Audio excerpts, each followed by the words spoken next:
Hi friends, hello everyone, সবাইকে স্বাগত exam preparation বেঙ্গলিতে। আজকে তোমাদের জন্য 10 নম্বর ক্লাস এবং এর আগে আমরা 9টা ক্লাস করিয়েছি ডাব্লিউবিপিএসসি ক্লার্কশিপ এবং মিসলেনিয়াসের জন্য জিকে ক্লাস, যেগুলি কিন্তু বিগত বছরের প্রশ্ন এবং নতুন ধরনের যে প্রশ্ন আছে তার সঙ্গে সামঞ্জস্য রেখে তৈরি করা। আজকে আমরা দেখছি স্বাধীন রাজ্যের উৎপত্তি বা রাইজিং অফ ইন্ডিপেন্ডেন্ট স্টেটের পার্ট 4। এর আগে 3টি পার্ট এর থেকে দেওয়া হয়েছে এবং আজকে পার্ট 4 বা এর শেষ পার্ট।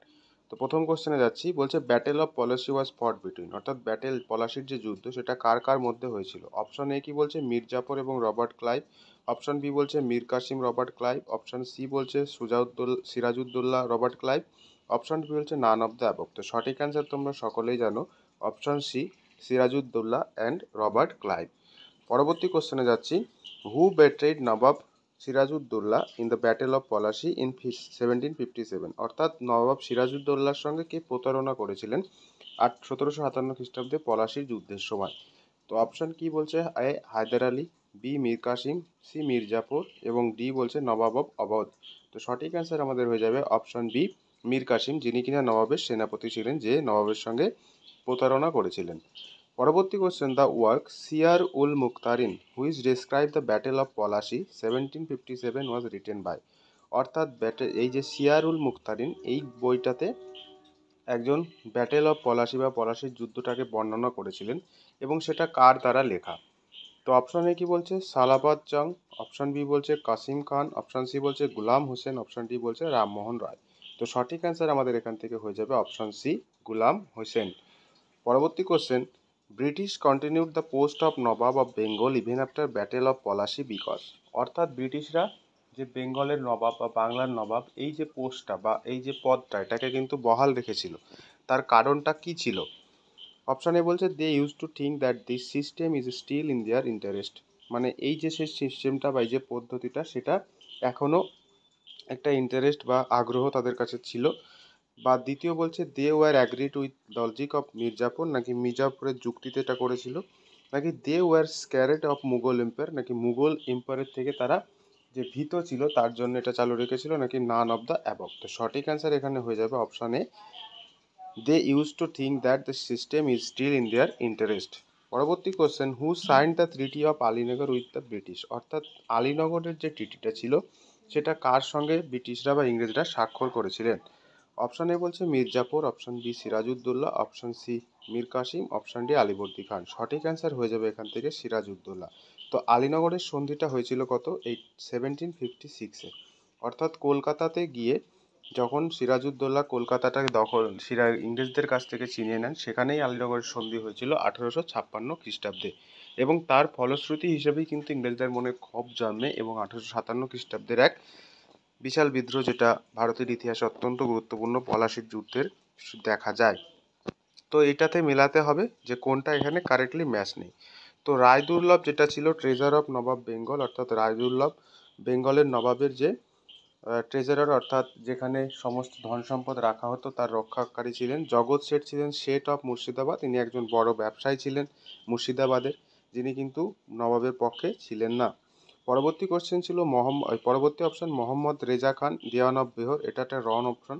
পরেরটা সীতাব রায় দিওয়ান অফ বেঙ্গল, এটাও একটা ভুল। তো সঠিক অ্যান্সার এক্ষেত্রে আমাদের হয়ে যাবে অপশন ডি 3 অ্যান্ড 4, অর্থাৎ এই দুটো এখানে কি আছে, রং আছে। পরবর্তী কোশ্চেনে যাচ্ছি, দ্য ব্যাটেল অফ বক্সার ওয়াজ ফট ইন, অর্থাৎ ব্যাটেল অফ বক্সারের যুদ্ধ সেটা কত সালে হয়েছিল, 1762, 1764, 1768, 1772।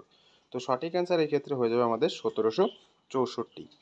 পরবর্তী question, which battle of the following was the most decisive battle which resulted in the establishing the British rule in India, অর্থাৎ এদের মধ্যে কোন যুদ্ধটা একটা বিশাল গুরুত্বপূর্ণ যুদ্ধ, যেটা কিন্তু ব্রিটিশদের ভারতবর্ষের শাসন কায়মত্ব করতে একটা বিশেষভাবে গুরুত্বপূর্ণ, মানে এই পলাশির যুদ্ধের পরে যে যুদ্ধটা হয়েছিল এবং পলাশির যুদ্ধের পরবর্তীতে এই যুদ্ধটার মাধ্যমে কিন্তু ব্রিটিশরা বিশাল আকারে তাদের সাম্রাজ্যটাকে আরও বিস্তার করে তোলে। তো অপশানে বলছে battle of Plassey, battle of Buxar, battle of Wandiwash, battle of Panipat. তো সঠিক অ্যান্সার আমাদের হয়ে যাবে battle of Buxar, option B. পরবর্তী question, who was the nawab of Bengal at the time of battle of Buxar 1764, অর্থাৎ 1764 খ্রিস্টাব্দে যুদ্ধের সময়। এটা দেখো ডব্লিউবিসিএস 2018-র একটা কোশ্চেন এবং এটা বহুবার বিভিন্ন পরীক্ষায় এসে গেছে বাংলা ডব্লিউবিপিএসসি বা ডব্লিউবিপিতে। তো বলছে বাংলাতে বক্সারের যুদ্ধের সময় নবাব কে ছিলেন? অপশান এ কি বলছে মীর কাসিম, অপশান বি বলছে Mir Jafar, option C Nizamuddaulah, option D Shuja-ud-Daula.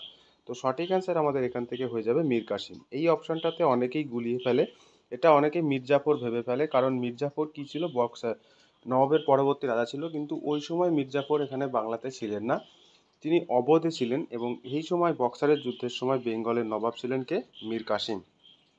পরবর্তী question, who was the ruler of Delhi during the battle of boxer? অর্থাৎ বক্সারের যুদ্ধের সময় দিল্লির নবাব কে ছিলেন, বা দিল্লির যে রাজা তিনি কে ছিলেন, শাসক কে ছিলেন? অরঙ্গজেব অপশান এ বলছে, অপশান বি বলছে Shah Alam, option C Bahadur Shah Zafar, option C বলছে শাহ আলম ওয়ান। তো সঠিক অ্যান্সার আমাদের এখানে হয়ে যাবে অপশান বি শাহ আলম দ্বিতীয়। পরবর্তী কোশ্চেন, মুঘল এম্পায়ার শাহ আলম দ্বিতীয় granted diwani rights of Bengal, Bihar and Orissa to East India company under the treaty of Allahabad on. অর্থাৎ এলাহাবাদের সন্ধি অনুসারে শাহ আলম ব্রিটিশদের কি অধিকার দেয়, যে বাংলা, বিহার, উড়িষ্যার যে দেওয়ানি বা রাজস্ব তারা গ্রহণ করতে পারবে। তো সেটা কত সালে এবং কত তারিখে? 18ই আগস্ট 1765, 12ই আগস্ট 1765, 29 আগস্ট 1765, 21শে আগস্ট 1765। তো সঠিক অ্যান্সার এখান থেকে হয়ে যাবে 12ই আগস্ট 1765। পরবর্তী question, who was appointed deputy diwan of Murshidabad by Robert Clive after the Allahabad treaty? অর্থাৎ ডেপুটি দিওয়ান হিসাবে রবার্ট ক্লাইভ কাকে নিযুক্ত করেছিলেন এলাহাবাদ ট্রিটির পরে? তো অপশান এ কি বলছে মোহাম্মদ রাজা খান, অপশান বি সিতাব রায়, option C Raidullah, option D গুলাম হোসেন। তো সঠিক অ্যান্সার এই ক্ষেত্রে হয়ে যাবে আমাদের অপশান এ মোহাম্মদ রাজা খান। এবং আজকের এই কটি কোশ্চেনই ছিল, আজকে শেষ পার্ট যেহেতু, তো আজকে বেশি কোশ্চেন আর ছিল না, সেই কটি তোমাদেরকে করিয়ে দিলাম। তো বন্ধুরা, অবশ্যই যদি তোমাদের ভিডিওগুলি ভালো লেগে থাকে, ক্লাসের কোশ্চেনগুলি ভালো লেগে থাকে, তোমরা জানাতে পারো। তোমাদের ভালো না লাগলেও তোমরা জানাতে পারো। এবং তোমরা যারা যারা ভিডিওগুলি প্রতিদিন দেখছো তাদেরকে ধন্যবাদ। এবং যদি তোমাদের মনে হয় আরও কিছু অন্য ধরনের ক্লাস তোমাদের প্রয়োজন, সেটা তোমরা জানাতে পারো। সবাইকে ধন্যবাদ ভিডিওটি শেষ পর্যন্ত দেখার জন্য।